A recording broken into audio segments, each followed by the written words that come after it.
The Magic Pot, as told by Pleasant the Span. Once, a poor but hard-working woodcutter was walking home from the forest with an axe strapped to his back. Suddenly, he came upon a large old pot made of brass. It was the biggest pot he had ever seen. "What a fine pot!" he exclaimed. "But how will I get it home? It's too heavy to carry." "Wait, I know." He untied his shoulder strap and dropped the heavy axe into the pot.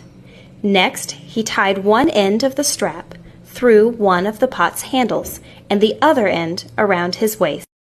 Then he began the hard work of dragging the clumsy pot down the path to his small house.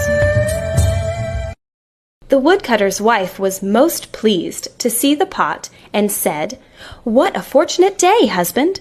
You found a wonderful old pot and another axe." "No, wife, I just found the pot. I had the axe before." "But there are 2 axes in the pot," she said. The woodcutter looked inside and was speechless. 2 identical axes sat side by side.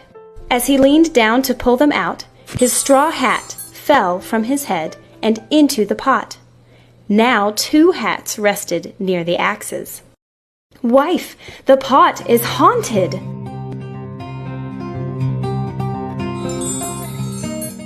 "Or it's magical," she said happily.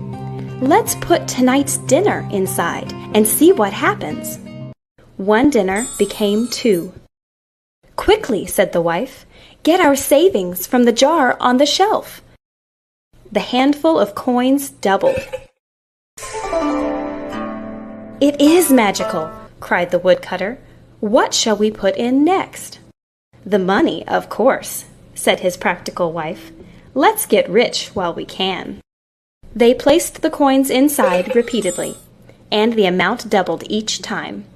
An hour later, every jar, pan, basket, pocket, chest, shelf, and shoe they owned was filled with money. They were indeed rich. "Dear wife," said the woodcutter, "we can build a fine house and have a big vegetable garden, and I won't have to work so hard from now on.